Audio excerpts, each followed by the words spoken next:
Buenos días, mis hermanos. Es una bendición poder encontrarnos nuevamente para poder aprender juntos en este domingo y ver cómo el trabajo de las misiones sigue desarrollándose.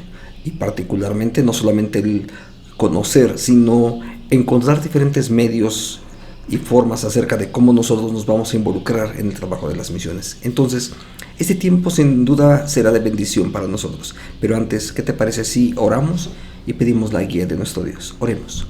Padre, bendecimos, Señor, tu nombre. Gracias por el cuidado, por la bondad tuya. Gracias porque nos podemos encontrar cada domingo, Señor, a través de estos sistemas digitales, Señor, y permítenos así aprender juntos, siendo guiados por tu Espíritu. Te lo pedimos en el nombre de Cristo Jesús. Amén. En esta ocasión, el tema que nos corresponde tiene que ver justamente con el cómo se desarrolla el trabajo misionero en América Latina y cómo América Latina cambia de ser un espacio donde venían a desarrollar misión y ahora cómo desde América Latina se empieza a desarrollar formas específicas para desarrollar misión hacia otros lugares. Entonces, ese será el tema que hoy nos corresponde abordar y a partir de él vamos nosotros a ir descubriendo cómo hay un cambio en los modelos, en el paradigma en el cual se desarrolla la misión. Veamos entonces, para iniciar, cómo hay un cambio de papel en las formas de cómo se están desarrollando las cosas en América Latina. Por ejemplo, en 1916 América Latina fue declarada campo de misión y en 1987 América Latina es declarada como una fuerza misionera. Es decir, pasamos de ser objeto de misión para poder ahora ser sujetos de la misión en la cual los seres humanos, por supuesto los latinoamericanos, estamos participando de proyectos hacia otros lugares. Nuestro papel ahora tiene que ver con el llegar hacia los no alcanzados. Entonces, hay un cambio en el paradigma. Vamos a considerar primero nuestro texto que nos va a servir de referencia para esta meditación. Primera Tesalonicenses capítulo 1 del 1 al 8. Con ustedes como punto de partida, la palabra del Señor ha sido divulgada y no solo en Macedonia y en Acaya, sino también en muchos otros lugares donde se sabe de la fe que ustedes tienen en Dios. Entonces, quiero que consideres este enfoque en primera instancia, porque esa es la manera de la cual cada uno de nosotros empezamos a formar parte de los proyectos misioneros hacia los distintos lugares donde nos encontramos. Entonces, en primera instancia, tiene que ver entonces con, así como lo hizo la iglesia primitiva, de pasar desde Macedonia hacia Acaya y así también hacia otros lugares, también desde ahora, desde América Latina y hacia otros lugares somos llamados a formar parte de una fuerza misionera. Se trata de hacer justamente lo que la iglesia primitiva hizo en su momento y después la iglesia a lo largo de la historia fue desarrollando. Por ejemplo, la iglesia empieza en Jerusalén. Eso ya nos es conocido y lo hemos considerado en estudios anteriores.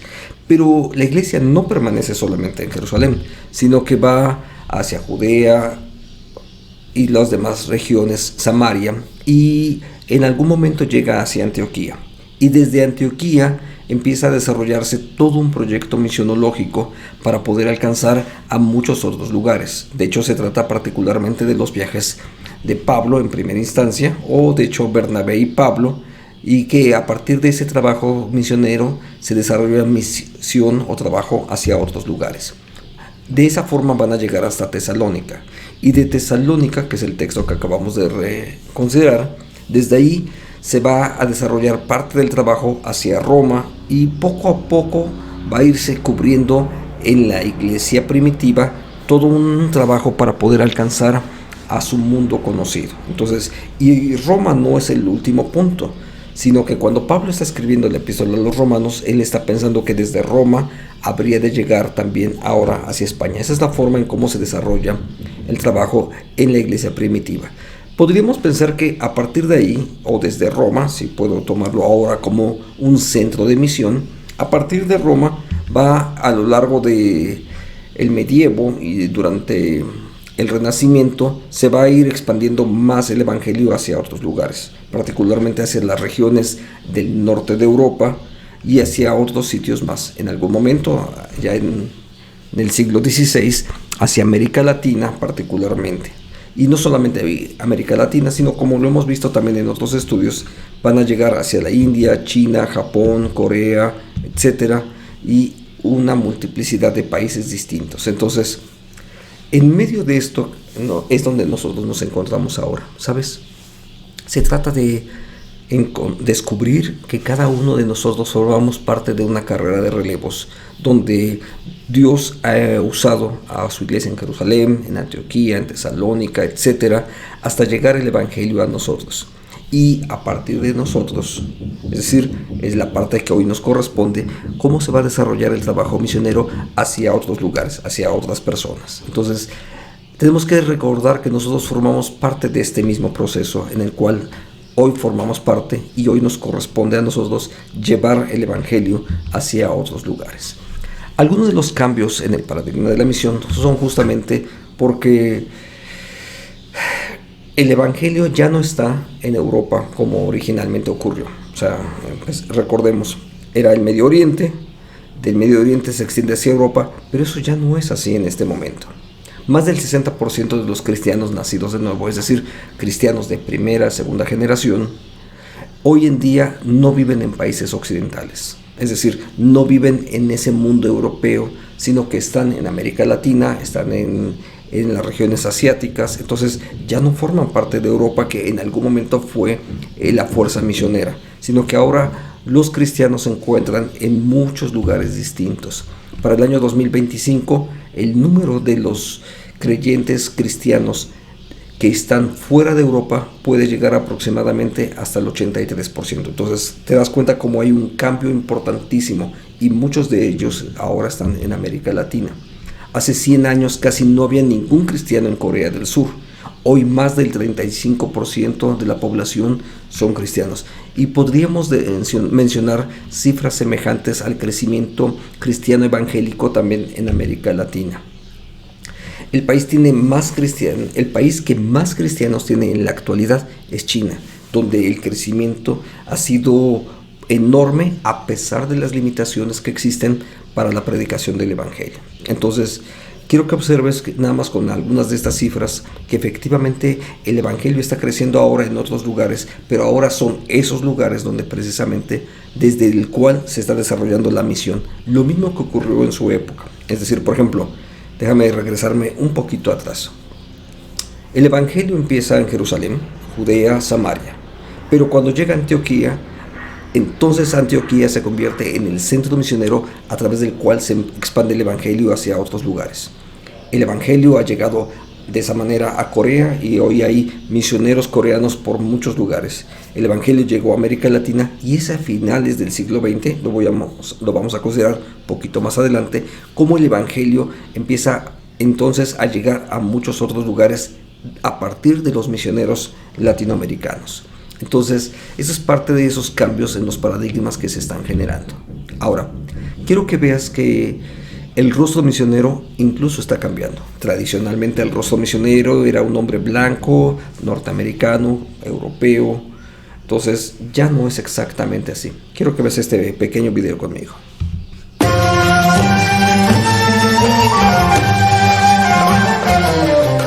Hola, pastor. Quería mandarle un saludo y agradecimiento a usted y a toda la iglesia.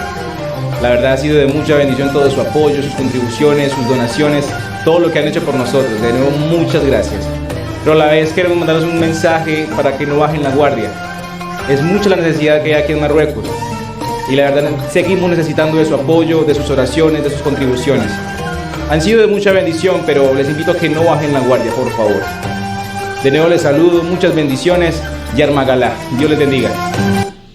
Ok, ¿qué es lo que quería mostrarte? Tradicionalmente, cuando hablamos de misioneros, pensamos en alguien que viene de Europa o de Estados Unidos y son generalmente de tez blanca. Ya no es necesariamente así.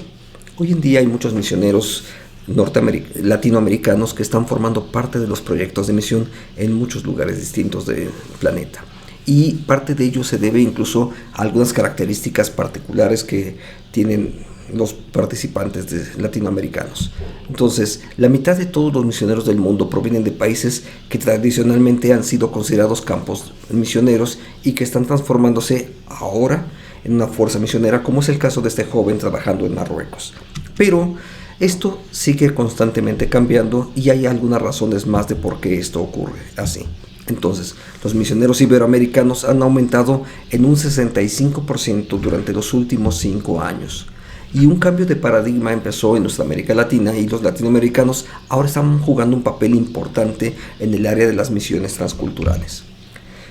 Se trata del desarrollo de una conciencia misionera desde América Latina, donde ahora los latinoamericanos están formando parte precisamente de los proyectos de misión hacia el mundo. En 1987, el primer Congreso Iberoamericano en San Pablo asume serios compromisos con la obra misionera global. Y ahí empieza parte de ese despertar misionero desde América Latina. En 1991-92 se promueven consultas en las áreas de misiones transculturales. Para 1992, la estrategia de Adopte un Pueblo o Adopte una Etnia se divulga y se promueve al alcance de los no alcanzados. De hecho, se desarrolló también en México para promover misiones entre los mismos grupos indígenas que hay en nuestro país. Para 2006, en Granada, España, la meta fue evaluar el movimiento misionero desde la perspectiva del campo. Esto es un enfoque muy importante, porque ya no se trata de evaluar las misiones desde la perspectiva de el que está en el país de origen, sino ahora evaluar justamente las misiones desde las perspectivas de los que están inmersos en los campos misioneros, y entonces verla desde una dinámica completamente distinta, y eso se vuelve un aspecto muy importante porque va a atender más las necesidades desde el sitio de misión y no desde la política misionera de un país ajeno a la experiencia que se está viviendo. Entonces este cambio va a ser muy importante. Ahora, ¿por qué latinos? ¿Por qué se necesitan misioneros latinos en muchas partes del mundo para poder compartir el evangelio? O mejor dicho, no solamente por qué, porque sin duda la pregunta del por qué es pues porque es parte de la misión latinoamericana, porque es parte del proyecto al que Dios nos ha llamado. Hay algunas expresiones de ese estilo, pero quiero observar algunas características particulares que nos permiten ahora compartir el evangelio en otros lugares. En primer lugar, como latinoamericanos, teniendo una mezcla de culturas judías, latinas, iberas y musulmanas, eso nos proporciona una forma mucho más cercana de comunicación con otros grupos. Entonces, quiero que consideres esto. Tradicionalmente, voy a hablar de México. Alguien lo definió como indoafroamericanos. Esa es la experiencia que nos corresponde. Entonces, me faltó, por cierto, también en este esquema hablar de lo afro. Ahora, si todas esas características étnicas forman parte del mestizaje en América Latina, particularmente en México, eso nos permite encontrar puntos de contacto con muchos otros lugares. Quiero que consideres esto. Por ejemplo, voy a empezar con el listado que tengo en la parte final. Por ejemplo, algunas de las expresiones que en México utilizamos, Guadalajara, jarro, son expresiones que tienen que ver con el idioma árabe. Entonces, tenemos una herencia musulmana que está ahí presente. La alfarería, tradicionalmente hecha, por ejemplo, en Puebla, generalmente esa no es poblana de su forma de origen, sino que tiene que ver con expresiones que vienen a través de la cultura musulmana, que nos llegan a través de España. Y ahora, lo ibero, no solamente lo español, sino hablamos de toda la península. Pero además de eso hay características latinas, y como latinas me refiero particularmente a la herencia que viene a través de Italia y los países de habla latina, todas las lenguas de habla romance. Y por supuesto el judaísmo. ¿Por qué? Porque hay un importante grupo de judíos sefardíes que se establecen particularmente en España. Toda esa mezcla curiosa, más lo afro, que también forma parte de nuestra identidad en México.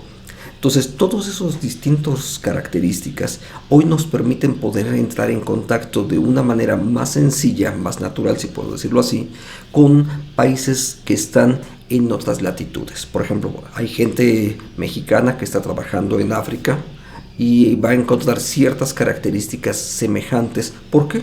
Hasta en la forma de hablar, en algunas expresiones, en algunas ocasiones incluso con los tipos de alimentos, porque son semejantes a unos de otros, precisamente por esta herencia cultural que hemos recibido. Número 2. Los latinos también tenemos una gran facilidad de acercamiento y de construir grandes amigos y de crear amistades. Esta característica latina es muy muy peculiar. Por ejemplo, en algunas regiones del Medio Oriente, sentarse a tomar el café o el té es algo común. Forma parte de la hospitalidad en esas regiones. Y eso es también característico de muchos países en América Latina. Muchos lugares en México tienen justamente esa característica. Entonces, la gente puede pasar tiempo, ocupar tiempo, invertirlo en ello justamente para poder crear nuevas relaciones. Entonces, los latinos tenemos parte de esas características. Número 3. No somos vistos como parte de una fuerza colonizadora o conquistadora. En muchos países, lamentablemente, han sufrido, y es una realidad, el colonizaje de muchos países, particularmente europeos y norteamericanos. Entonces, cuando llegan misioneros de esos lugares, se les ve con bastante recelo. ¿Por qué? Porque precisamente para ellos representan esas fuerzas colonizadoras que un día llegaron, aplastaron y causaron destrozos en sus propias culturas.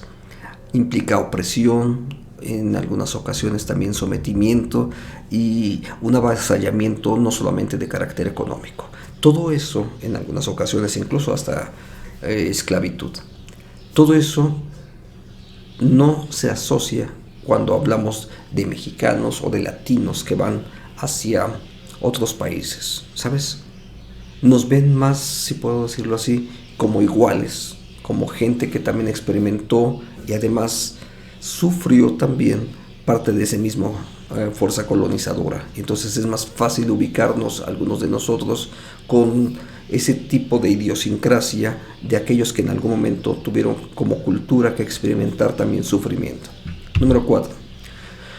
Con nuestro desarrollo social, político y económico, estamos también llevando una obra misionera solidaria. Esta parte también es muy importante. ¿Por qué? Porque empezamos a trabajar más de igual a igual en lugar de hacerlo desde un enfoque superior, ¿sabes? Muchas veces el proyecto misionero europeo o norteamericano en algunas ocasiones ha llegado a convertirse en una imposición de condiciones. O sea, la misma actitud colonizadora que caracterizó a los comerciantes, industriales, etc., también llegaba a mostrarse también en algunas ocasiones dentro de los mismos proyectos misioneros. Llegaban a imponer condiciones. ¿Por qué? Porque el que paga manda, y entonces se colocan desde esa perspectiva. Pero los latinos no, porque incluso no tenemos el mismo potencial económico, no tenemos la misma actitud política ni social, etcétera, sino que entonces nos permite ir y desarrollar proyectos más cercanos a la gente. ¿Por qué? Pues porque nosotros mismos formamos parte de proyectos semejantes. La realidad es que muchos de los misioneros mexicanos o latinos no proceden de las familias de más alta estirpe evangélica, o incluso tampoco procedemos de la esfera socialmente económica más alta, incluso dentro de nuestro país, sino que muchos de ellos o de nosotros formamos parte de gente que está trabajando y que procedemos de clases obreras, y desde ahí Dios nos ha llamado para misionar hacia otros lugares. Entonces, esos se convierten en elementos positivos para poder misionar hacia otros lugares. ¿Cuáles acciones podemos seguir nosotros en este tiempo? Bueno, a mí se me ocurren 3 o 4. En primer lugar, el reconocimiento de que la iglesia cristiana evangélica está creciendo en América Latina. Eso es parte de la realidad. Ahora, debemos de considerar que parte de esa realidad, como crecimiento numérico, no significa igualmente madurez en la teología y en las misiones. Por eso, una de las acciones necesarias es que nuestro propio crecimiento debe de ser acompañado de madurez. Y ahí es donde las iglesias necesitamos crecer todavía mucho más en la madurez y en la forma de cómo nosotros estamos trabajando poco a poco. Número 3. La madurez también implica responsabilidad. Y esa responsabilidad, entre otras cosas, tiene justamente esa característica de compartir el evangelio para con otras personas, es decir, ser partícipe de la misión hacia otros. Y número 4, nuestra responsabilidad es entonces participar en la tarea de la evangelización mundial. ¿Cómo lo vamos a hacer? Bueno, hay más de una manera de cómo lo podemos hacer. En la parte superior de esta página puse un pequeño enlace, Enfoque Global, ORG. puedes buscar esa página y ahí vas a encontrar diferentes medios, no solamente para poder tener acceso a información, sino también para poder participar con tus donativos. Y puedes empezar orando por una etnia, orando por un grupo específico y adoptarlo como un lugar en el cual vamos a desarrollarlo. También puedes encontrar diversos materiales donde, por ejemplo, se puede explicar en las clases de escuela dominical o en los proyectos misioneros desde los niños. Empezar a trabajar con lecciones misioneras para que desde pequeños podamos aprender sobre el trabajo de las misiones. Entonces, hay más de una forma de cómo cada uno de nosotros podemos participar. Entonces, el enfoque misionero tiene que ver justamente cuando desde casa, es decir, desde cada iglesia local, empezamos a desarrollar parte del trabajo. Y ahí es donde empiezan las misiones. ¿Sabes? Hace algún tiempo tuve la oportunidad de empezar a trabajar con misiones en los niños, y en los proyectos de escuela bíblica de verano empezamos a incluir el tema de las misiones. En algún momento parecía que era innecesario, pero ¿en qué momento vamos a empezar? La verdad es que no es raro que de pronto hablar de misiones se convierta en algo ajeno a nosotros, porque la verdad es que en la mayor parte de las ocasiones no forma parte de los programas generales de la iglesia. Entonces, si incluso como iglesias locales empezamos asignando un fondo específico para las misiones, sin duda vamos a empezar a trabajar y a encontrar maneras de ser más solidarios, ya sea porque estamos enviando misioneros nosotros mismos como iglesia, o porque nosotros mismos estamos apoyando económicamente a misioneros que están desarrollando esa labor. Que nuestro Señor nos guíe, que sea nuestro Dios el que nos bendiga y que podamos cada uno de nosotros sumarnos a esos proyectos. Oremos. Padre, bendecimos, Señor, tu nombre. Te damos gracias por tu bondad, por la misericordia que tú tienes para nuestra vida. Gracias por lo que tú sigues haciendo en medio de nosotros, y porque podemos descubrir, Señor, en ti la paz y la bondad. Gracias, Dios, y prepáranos para poder participar de las misiones. Ayúdanos tú, Señor, para poder encontrar los medios y a quién podemos apoyar específicamente. Encontrar misioneros dentro de nuestro campo nacional que están desarrollando trabajo en otros lugares. Guíanos tú, Señor, para ello. Seguramente tú puedes hacerlo, Señor, en el nombre de Cristo Jesús. ¿Sabes? Quizás puedes consultar con el pastor de la iglesia local y preguntarle acerca de qué misioneros hay. De hecho, en la página de la Asamblea General, esta última semana, hubo un proyecto importante precisamente presentado donde se estuvo hablando justamente sobre la participación misionera. Entonces, puedes buscar esta página y ponerte en contacto con nuestros hermanos del Ministerio de Evangelización. Que sea nuestro Dios glorificado en medio de todo esto, y si Dios nos da de su gracia y nos permite así seguir experimentando de su bendición, la próxima semana nuestro tema será estructuras de envío para cumplir la misión. Que nuestro Dios te bendiga y nos vemos la próxima semana. Amén.